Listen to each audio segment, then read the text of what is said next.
Hey, Conan O'Brien here. Usually in this slot, we air a fan interaction episode, but we're not going to do that. We've had a lot of requests out there from people to talk about my recent experience hosting the Oscars. It is only been about a week and a half since I hosted the Oscars. We're taping this a bit earlier, several days after the show aired. And so it's still fresh in our minds. And I am joined to go over this experience with my head writer of many, many, many years. Some say too many years. Too many. Mike Sweeney. Mike Sweeney has been with me almost since the very beginning of my late night show. He waited a little bit to see if it would survive or not. And then when he saw that, you know, it was probably going to make it, he came aboard. So he is a coward. But Mike Sweeney... You should have led with the coward part. Yeah, Mike Sweeney has been with me for a long time. And 30 years. 30 years. Oh. And 11 of them quite pleasant. And we worked together on the Oscars along with Jeff Ross. And Mike Sweeney led the creative team. And people seemed very happy with how it went. I had a blast doing it. And one of the reasons I think I was able to enjoy myself so much is I knew we worked very hard to get material that we liked. And I think the call came in from the Oscars in late November. It was the day after we got back from Spain. Yeah, shooting a travel episode in Spain. And I got a call and I called you. And I said, I'll do it, but you got to be on board. I just laughed really hard. You laughed really hard for a long time. When you said I just got a call. They said, would you want to host the Oscars? And why were you laughing? Just because the timing of it. We were just so come busy. back. We were so busy. You got really sick in Spain along with a few other people. And also it just seemed random out of left. Yes. Like it was not on our brain. It was not on our radar. Not on the radar. It was as if it hit me funny. It was as if I had got a call that said, "We want you to be the new Miss America." Right, exactly. It was that random and from left field. I would have laughed less. So I said yes, and then we quickly had to go and tape. HBO Max very kindly said, "Okay, yes, you're supposed to finish this travel season, so yes, go host the Oscars, but can you?" knock this other travel show off very quickly. Squeeze it in quickly. So we immediately dashed to Austria, and we're shooting a show in Austria when I get the call that my father had passed away. So I rush home, and then while I'm home, I see that my mom is going too, and she went 3 days later, and that was an experience that was very intense, and a bunch of you were very kindly flew out for that, which blew my mind, and I still thank you for that. That means the world to me. Well, of course. Eduardo, a no-show. No. It was duly noted, Eduardo. Yeah. I called for you during the eulogy. Around. I said, and of course, Eduardo! Right. Eduardo! I'm so sorry. Yeah, Eduardo, sure, whatever. The funeral is not properly mic'd. Yeah, he didn't. Well, I'm glad you can laugh at my parents' death. Yeah. No, I'm kidding. I'm laughing too, and they would have wanted that. Who knows? No, I don't think so. They've been offended. While you were gone, you left Austria, and we had to stay there another few days. Oh, I'm so sorry. That must have been tough for you. Well, yeah, we had to go on to Vienna. Yeah. One of the crown jewels of I had to go mourn my parents while you guys went to Vienna and shot B-roll and drank schnapps. Yeah. Just so you understand, it wasn't just you that had a difficult journey. Exactly. So then... The van was kind of cramped. But we were like, what do we do? So I don't even know if we talked to you about this. We shot something with Jordan. Yeah. That I'm not in. Seen. Yeah. That you haven't seen. Yeah, well, I'm cutting it without even seeing it. Yeah. So then there's a real roll here because that rolled right into Christmas. I mean, felt like days after, which rolled right into January, which rolled right into the fires. I've been living in a hotel since then. Right. And so I remembered us noticing that the Oscars are getting closer and closer. And because of all this madness, we haven't been able to get together in a room and get going. Mm-hmm. And so you were instrumental in putting together. I mean, some of the names were obvious because it's people you and I had worked with for a long time. But I think we put together a murderer's row of writers. Amazing. Amazing writers. Yes. We just laughed. I missed being in a room with this crew. Oh, man. And we all assembled downstairs in this building. It's a big conference room there, and we just would laugh. And I would come all in. day. I would come in, and it was therapy for me because I would come in, and anyone who knows me knows that I'm like a fish in water, in tropical water when I'm in a writer's room. I'm just so happy to be around writers and to be joking around, usually riffing on things that could never make it into an Oscar show. Right. And there was plenty of that. Yes. And that was a good shorthand to bring this crew back that had already written for you. So yes, they knew my style. And also just goofing around, it was just an instant. But I mean, would shorthand. Brian Kiley, Matt O'Brien, Laurie Kilmartin, Dan Cronin, Jesse Gaskell, and Jose Arroyo, who also work on the travel shows. Yep. Skylar Higley. Yep. And did we mention Brian Kiley? Oh, and by the way, yes, twice. Brian Kiley was also there. And then also Brian Kiley. Kiley, Oh, and Scott Gardner came in to help shoot some of the amazing, he's amazing, and he helped give a great look to some of the things that we wanted Gardner to do. was a writer, on the TBS show. Josh Comer. Josh Comer's fantastic. Did we mention Josh Kiley? Comer's. Brian Kiley? Yes. Berkeley Johnson. Berkeley Johnson. And you should see Berkeley's Johnson. It's a joke I've been doing for 15 years, and it's always better. It's so satisfying, but we have to tell this story. Skylar Higley wrote the Drake joke. The halftime for joke. halfway through the Oscars. We're halfway through the Oscars, which means it's time for Kendrick Lamar to come out and call Drake a pedophile. And he wrote that joke, and I mean, this has happened to me a couple of times, but I walked to some store this morning to get a cup of coffee, and this young black gentleman came up to me and went, "Conan, I got to ask you, did you write that joke about Drake?" And I said, "I did not. That is the handiwork of Skylar Higley, and I got to give it up. I'm not that well versed in the rap battles, but I got major props from this gentleman. Excellent. And but we started working and then just generating ideas, and it's the same thing we've done back when we would do Emmy shows or any kind of Comic-Con shows, which is just generate thousands of ideas and throw most of them out. We had so many ideas that you can't get too attached to any idea because you just know that things are going to get cut. For example, we had a whole big cold open that we loved. And it was not the Substance cold open that we ended up going with. No, it was a different one. And it was basically hammered out before the fires, the idea of it before the fires happened. And then even after that, we kind of honed it. And it would have been like 3 or 4 minutes long.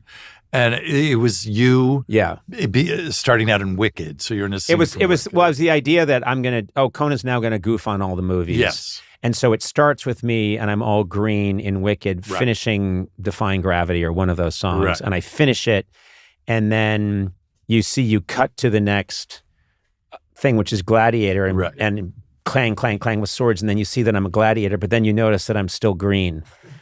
And then you go on to Conclave, and you see people voting with their ballots, and then one of the hands is still green. And then you cut to me in Dune, and one of the characters, Javier Bardem, is saying, "I can't hear you," because they all wear those masks in the sand. Take it off. And I finally take it. "What's your problem, man?" And I take it off, and I'm green. And he's like, "What the hell, man? Did you start this with Wicked?" And I went, "Yeah, and this stuff doesn't come off." And the whole thing is that the dye wouldn't come off. Right. And we had to shoot it all in one day. Right. And it was kind of a conceptual idea, but we thought, we can carry this through the whole thing where then all the characters in every movie that I've inhabited are laughing at me and giving me a hard time because I started out as green. Including Nosferatu. They're all Nosferatu. They're all piling on me like, you don't start with green. Everyone knows that stuff doesn't... Everyone knows that stuff doesn't come off. You shoot the wicked at the end. I know, but we had one day and no one told me. That's a good Bill Skarsgård. Thank you. So we thought... that was... we were like, oh yeah, this is the idea. Right. And then we realized this is so complicated to shoot and it takes so many different setups and started to kind of fall out of... Well, it was more, but also then the Oscars said we're opening because of the fires with this big yes, that's true, musical tribute. And that we were like, wait, you can't go 5-minute musical tribute and then go into a 5 or 4 minute. So we needed something piece? quick. We needed something quick. And I was obsessed, always obsessed with coming out of Demi Moore's back. Right. Since I was a child. Yes. No. I mean, that visual of my hair coming out of my head was something I was obsessed with. And that ended up being good. But it's one of the things you learn, which is that you constantly... It's with monologue jokes and it's also with bits. And this is more about the process. Don't fall in love with anything because also the times change. You know, if something is 8 weeks out or 9 weeks out, what's funny now isn't the story 4 weeks later. So many of the narratives kept changing with the Oscars race that, and things would seem funny now, but then not later. And then we got a lot of clarity because I started going out to different clubs. Right. And doing jokes, and I could see which ones consistently work well. That was incredibly helpful. And I think also just, you know, for just confidence in that, oh no, these jokes are good. You know, they really also work well. I mean, the audiences were very nice because I would go out and say, I mean, I know Nikki Glaser does this as well, but it's a very good tool to go out and try things out with an audience. But I would say, please don't record this, and they wouldn't. Which was really nice because all someone would have to do is put that online, and you're completely screwed. Well, the other landmine, which I didn't think about, I wasn't really aware of, is like I've heard the term award season, but I was like, well, award season. There was a different award show. So once we were going to go to a club and they're like, oh, sure, you're go on after so-and-so who's hosting the Judd Apatow's hosting the DGA Awards. He's going to do his monologue first. And you're just like, wow, there's so and then many award shows. We can't even be there when he does his because we don't want to hear something like we can't be influenced. We want to make sure there's no overlap. So you get into this thing where then you say, okay, that show's over. I know, but this comic's out hosting the Spirit Awards. And they're doing the circuit and trying jokes about. So you have to wait till, and if anyone does any joke, you can't do that joke then. Obviously, it's gone. So we had a couple of areas where we're just like, no, we can't do that. We can't. Now. It's gone now because someone else did it. So the whole thing was fascinating, but I have to say the real education, the real behind-the-scenes education was, the Academy of Motion Pictures. Yes. They are very serious about certain things. And we had this real lesson in, and again, I don't fault them. this is what they do. The Oscar, the image of Oscar is very important to them. And there'd be times where we'd be shooting bits to promote the Oscars. Promos to run on ABC. Promos to run on ABC or to go on the internet that would, promote the Oscar. And I remember there was a giant Oscar statue and I shot something with it. It was really fun. And at one point I said, it'd be really funny. It was about Oscar and I sharing an apartment and we don't get along. Our marriage is crumbling. And this was actually out there. They ended up releasing it and I thought it came out pretty well. But it's just a 9-foot Oscar and I bickering. And the Oscar's not doing anything. It's just standing there like a statue. And I'm saying, what happened to our marriage? And we're fighting about things that couples fight about. But at one point I thought, this would be really great if the Oscar was just on the couch. Let's lay it on a really big couch and I'll be vacuuming and say, could you at least lift your feet or could you at least get up and help load the dishwasher? And we wanted to do it and they just said, no. that can't happen. And there I was said, whispering. there was on the other whispering side in of this the- big the room, stage, and then one of the sound people stage. from the Academy came forward and said, Oscar can never be horizontal. And that blew my mind. Yeah. Like, wow, this is like the thigh bone of St. Peter. This is a religious icon. Yeah. But And we tried to put an apron when it was serving you leftovers, and they're like, no clothing on Oscar. yeah, Nick, Oscar Oscar's cannot be always naked. So he's always naked, but he won't lie down. Yeah. There's rules. I didn't know. Oh who- no, who there's did just these rules. That's- There's a lot of rules with Oscar, and then you Ah. realize, this has been around. This award ceremony's been around since 1929, Right. And there's a lot of different sort of shorthand for what can and can't happen, but they ended up being very helpful. I want to stress that they let us. Everyone was great. They were great, and the ABC people were fantastic. And the producers we worked with, Raj and Katie, They were amazing. they would just make anything happen. They would just, anything we said, they would say, yes, that sounds funny, let's make it happen. So the day we met them, they were so nice. I was like, oh, this is the classic. rope-a-dope. Yeah. This is a lure trick. you in. The first time we asked for some, and they were amazing, right? Yeah. Every step of the way. My experience of it was once I said yes, I would always wake up at 3 in the morning and look at the ceiling and go, what? That's what? I said yes to what? Oh, yeah. And then it takes about an hour and a half to get back to sleep. And that's just the deal. That's just what it's like. I talked to some of the writers, and I was waking up at 3 thinking of things that either were still up in the air or that I forgot to do that day. They came to me at 3 in the morning. I was like, and then I couldn't go back to sleep till this week. Ugh. It was Enjoying this week. Yeah. Enjoying this week.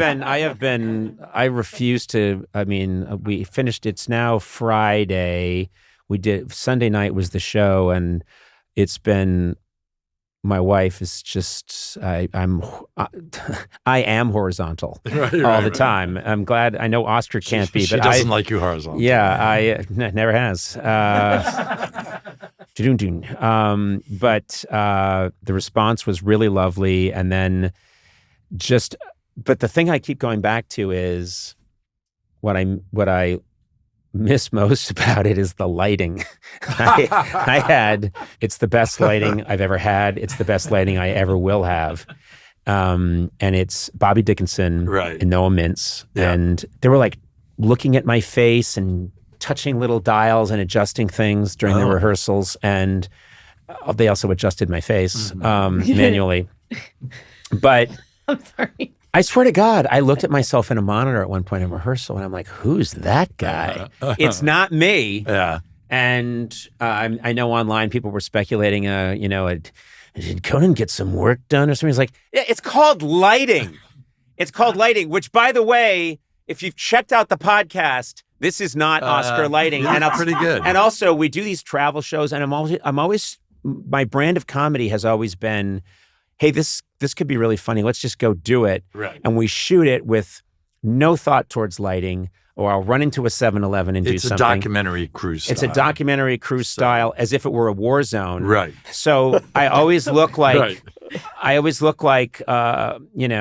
A toy that a dog got a hold of and chewed up. And then suddenly I step out there and hit my mark, and I'm a 19-year-old You looked girl. great. Yeah. And then You did look really good. You did. Then I step out of it. It's like, Right. oh, the old pumpkin's back.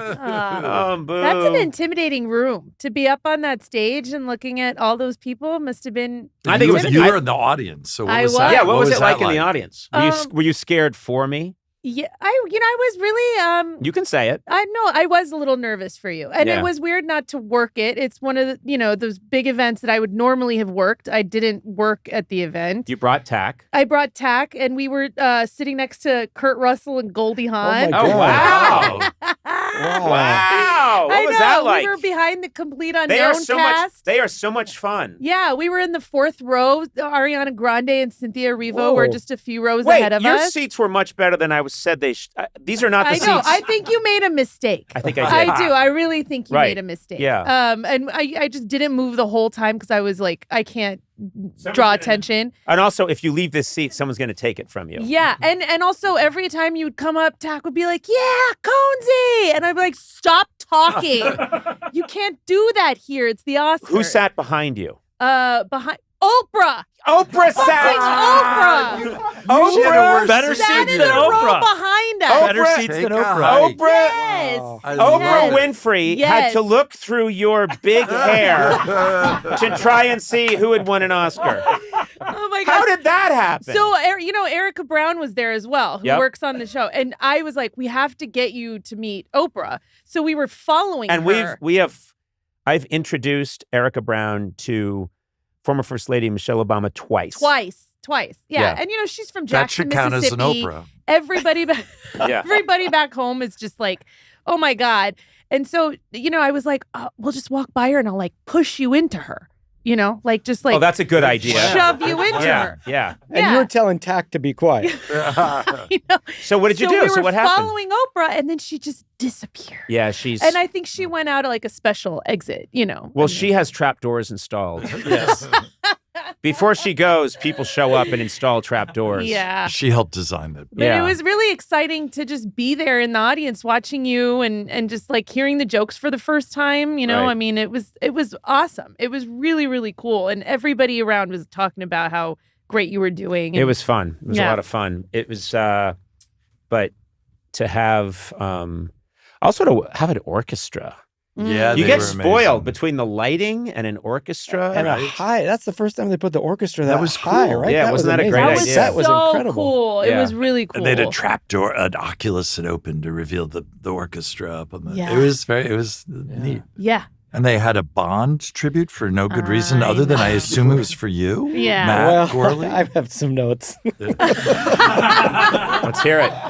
No. How much of the show do you that guys is the write? joke. Is it that that is the joke. Well, no, anything I'm doing, we wrote. Yeah. but that like was the it. rest of the No, Oscars they have a different very good team. staff. Oh, okay. Right. Headed up by John Max. Okay. And who works on he work on every award show. He's It's working on incredible. one right now. I'm he sure. is. He's he at is. the Soul Train Awards. He's working on the Mark Twain Awards. I said Soul Train. Okay, but I'm a stickler for accuracy. So The Soul Twain. yeah, and so Zach Galifianakis did that very joke in one of the clubs I was in. Oh, sorry. No, it's okay. It's okay. I just want to make sure that he doesn't think we ripped him off. Yeah, I have to say that was a highlight probably in a long career. That was just so. Oh yeah, it was so fun. And then, but I just was thinking, the lighting is amazing. There's this orchestra. Everyone in the crowd's wearing a tuxedo, and I mean, you hosted the Emmys twice. Yeah, and that's true. Right, but yes, this. So it's like, oh well, okay, you know how to do that. But then I don't know. It was a different level of getting scared before something. Yeah, the you get Oscars. intense. You get intense. It got very beforehand. intense. It's a big gig. Yes. Because then people are watching like whatever around the world or something. And Well, I wondered. I'm like, why are you so out of your mind and waking up at 3 a.m. And then afterwards, you're like, oh, that's why, because it really is highly scrutinized. What's it like backstage? Oh, What's that's is interesting. it chaos? Is it controlled? No, it is a machine. My experience of it was that the way they have it set up is the winners drift off stage right, and that they're taken into a whole. It's like a digestive system. Right. It's like they're taken through. press They're jump. taken through the winner's walk. Then they're taken right into a press. There's a quick, I think, glam shots. Then they're taken into the press room. Then they're taken this way, and I'm on the other side. Mostly, I'm either going to but I'm always coming off from stage left. So I'm coming out to either my mark on stage left or to the center. Mm-hmm. So there's not a lot of interaction But every now and then you'd have this amazing moment. And the one for me was I'm backstage and I'm watching the monitor, because you're just watching the monitor in between. I'll go and talk to the writers and we'll think what could be a funny idea, what could be a funny thing we could say here.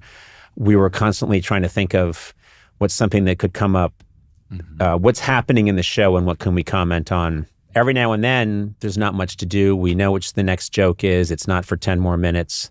So I'm sitting there, stage left, and I'm looking at my monitor and I'm just aware of like a presence to my left.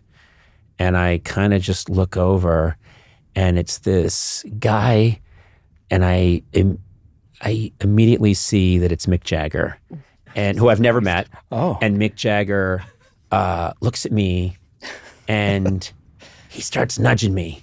And in kind of a comic American voice, he's like, hey, how's the crowd? How's the crowd? How's the crowd? How's the crowd out there? How's the crowd doing? How's the crowd doing? How are they? How are they? And I said, crowd's really good, because they were. As I said, it's a good crowd. And I said, but you don't have to worry about that because you're Mick Jagger. And he went, oh, no. And I'm not going to try and do a Mick Jagger. But he said, I always worry about the crowd. And I said, wait a minute. So you're with the Rolling Stones and you're in Buenos Aires and you're getting ready to come out and start the show, and you're going to start off with Satisfaction. And you're anxious that the crowd isn't going to be good.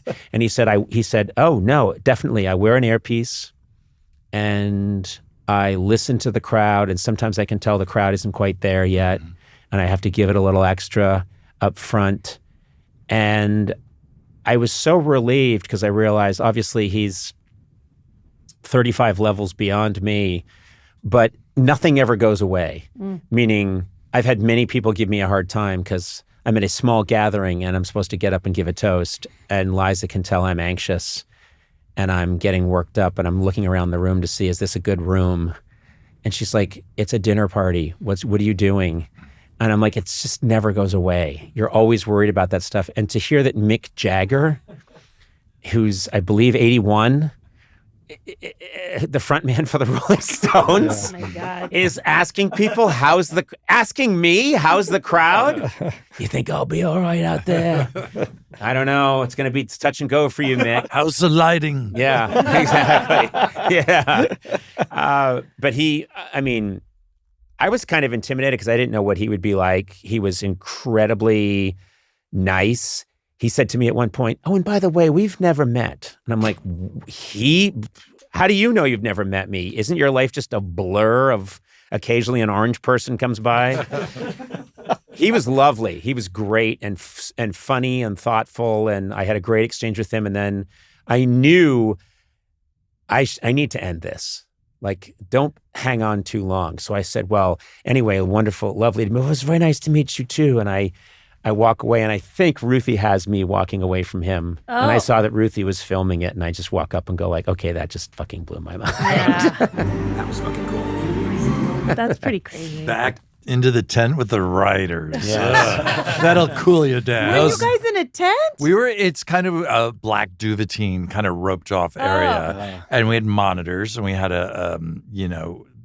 we had the scroll of the script. And so we would, like after Flow 1, Brian Colley had a joke about, it's the first win for Latvia. And yeah. It's your kind of like, it's your move, Estonia. Yeah. So and you then guys are on the fly, just like coming right. up with things. And what's the process of you doing that and then getting that into the teleprompter for him in time? Like how much time was there? There was this producer named Rachel was right in the room with us, and she really helped with the script along the way. During the show, our script guy, John Croteau, who we could not have done any of this without. Yeah, he's a hero. He came out from New York just to work on the show, which was amazing because he worked on the old show. Walked the whole way. He walked the whole way. Because we wouldn't give him bus fare. Right, and he's right now only in Iowa. He's still on his way back home. But so we'd tell John, okay, let's do this. And then she'd talk to the prompter person, and it would come right up, and he'd read it and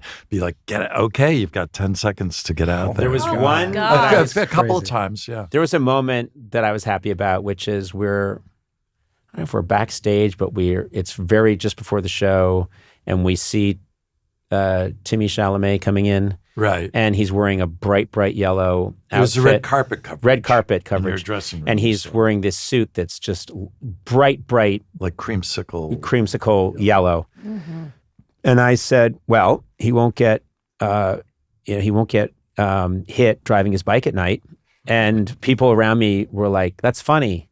And so I just kept it in my head, and I walked out there, and it was one of the first things I said, like, hey, it's Timmy Chalamet. Hey, you won't get hit on your bike. And people were like, ha, ha, ha. And I'm like, that's not even on a prompter. But it was just kind of, it was a nice feeling to feel like it is the same thing as you can just think of something and say it, and this giant important room, if it's okay, they'll laugh at it. It doesn't not all have to come through this huge process of agony. You were very loose, you know. I had a few pills in me. They worked. Yeah. Because you were as loose as a goose, and it was perfect. It was a really fun night, and I mean, I have to say, lots of thanks and gratitude to ABC Academy. They really did, and the producers, Raj and Katie, they took really good care of us, and they seemed to know that, this needs to be what Conan wants it to be. It's got to be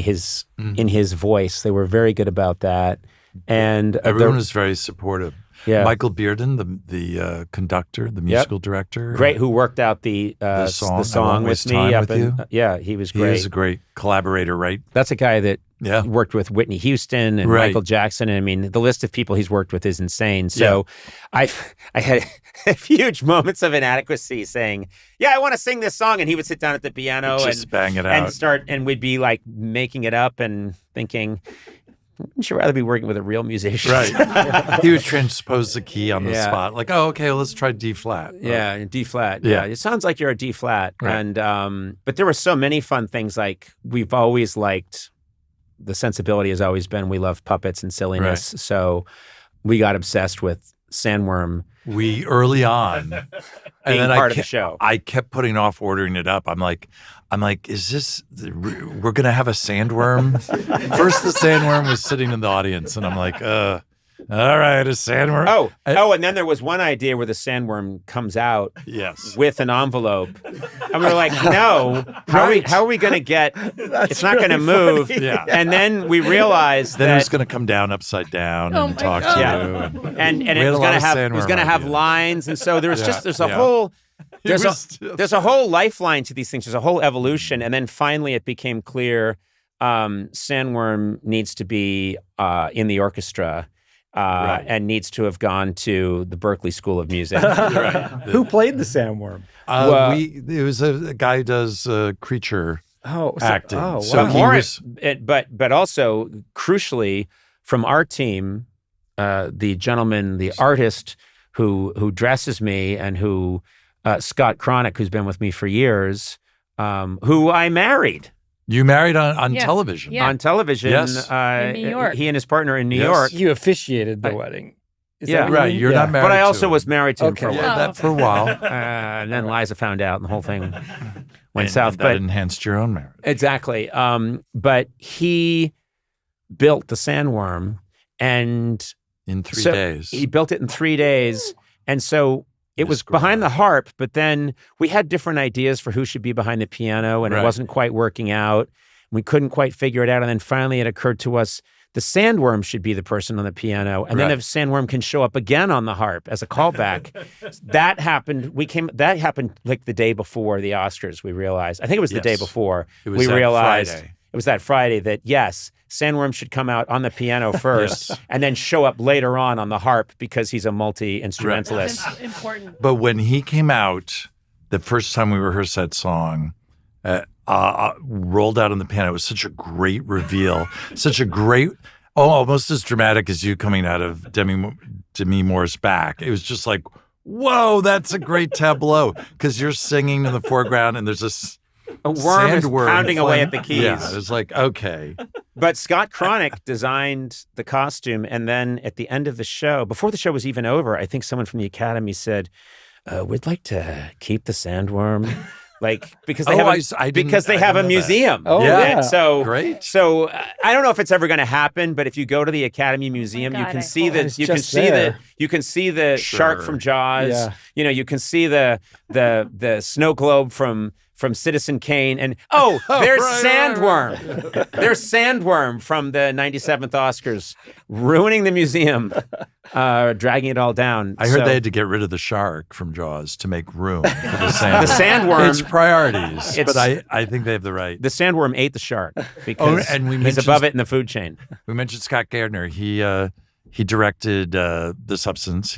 We did a ad parody, Cinema Streams. Yeah. Did a great job of that. And then he shot our two Jeff Bezos arriving those are so good. at the Oscars. Yeah. And Matt Shar. A reason I'll never get a package again. Yeah. Bezos is probably like, see to it he never gets a package again. He's petting a white cat. Matt Shar, our travel show editor. Yeah. Edited. Oh, if we're just going to list we were names, working on the travel too. shows during, we had to come in on the weekend and edit, and I didn't even tell you because I thought you'd be like, what do you do? Why are you working on I was so enraged when other than the Oscars. When people would try to talk to me about the travel shows, right. Every now and then Jeff Ross would say something like, so anyway, if we do end up going to India, I'd be like, it's not about the Oscars! If it's not about the Oscars, I don't want to talk about it! Yeah. I'm a real pleasant chap. You know what? Yeah, we were real pleasant leading up to. Your mind works constantly when you're focused on something. And, I feel like a lot of times when you're getting your creative energy out, you're just making fun of us more than you normally would. No. Yeah. No, that's I'm going to say that's in your head. That's do in you your feel head. that way I too, felt Matt? that, yeah. I felt like it was cloud just of it was anger and passion. it was just elevated. So it was a real joy for all of us who work for you. It wasn't always easy to be around Picasso. Okay. But boy, did he fill a lot of museums with wonderful work. Right. 2, 3, 4. Picasso with and sandworms. Sandworm. Yeah. Those are my muses. But also, Sweeney, weren't you? We were in Austria, and weren't you trying to then pull together this writers' room from across the world as well? In Austria, during the day, you would be directing the Austria show, and then at night you would come back to the hotel, and then we would all chill, and you would be going and trying to pull together. I was on the phone with different writers' managers because initially it was often funnier than the writers. Yes, the managers were very entertaining. They got great ideas. They're great to chat with in Salzburg. And that was all coming together over there. Yeah, but then we ended up, we reassembled our old team, and it's the best move. They're the funniest. Yeah, it was so much fun. It was great. Incredible. Great to have that room, that writer's room. Good to see them all again. Yeah. It was a nice reunion. It was really, really nice to see everybody. Also, to have everything humming where there's a writer's room downstairs working on the Oscars. I'd be in there joking around. Then I'd come up here and we would do a podcast. Abuse these people. Abuse you guys. People on multiple levels. I know, you really so nice could. You had rooms set up just to make fun of people. People are going to get the wrong idea about me from these jokes you're making. Oh, yeah. Anywho. Can I also ask, you went on Kimmel, which was really funny, and he gave you advice to sit down. Did you sit down backstage? No, not that much. Wow. No, you were on your feet the whole time. I was on my feet the whole time because I'm very hyperactive. Yeah, Jimmy's advice was sit as much as possible because it's a lot of standing, and I can't sit still. And so there's footage. I mean, I got to give a shout out, since you're naming everyone you've ever met. I think doing an amazing job. I'm going to list the people that served in the Korean War now on the American side. Ruthie and Samantha, who are who handle the social media, they did this amazing thing where they were shooting video all the time, sort of day in the life video and posting it. But there's not only am I not sitting down, but at one point I'm doing a Russian dance while the writers around me are chanting.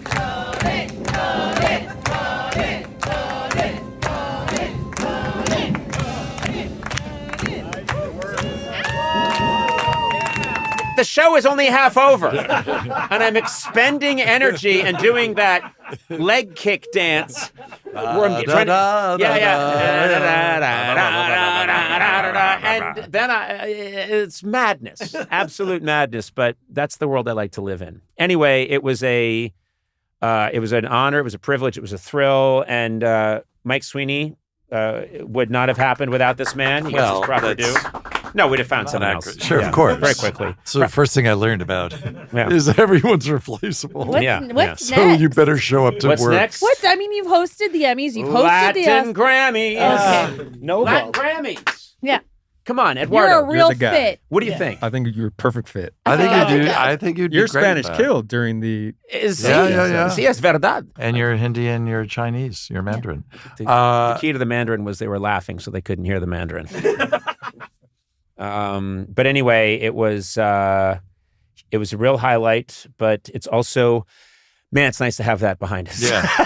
I gotta say. Well, great job. I know I haven't you said too. that till now. No, you really nailed it. Fantastic. Well, we can't just be patting ourselves on the back Well, here. There's I know. work to be Well, done. I sound There's like work to Bobby be done. Pittman. Yeah. So This man, can I talk to you Can I for talk a minute about this guy? you? What you do and what you did now I'll when be you did it. now I'll be Sebastian Maniscalco. This guy, this fucking guy, this fucking guy. All right, that was our Oscars podcast talk down.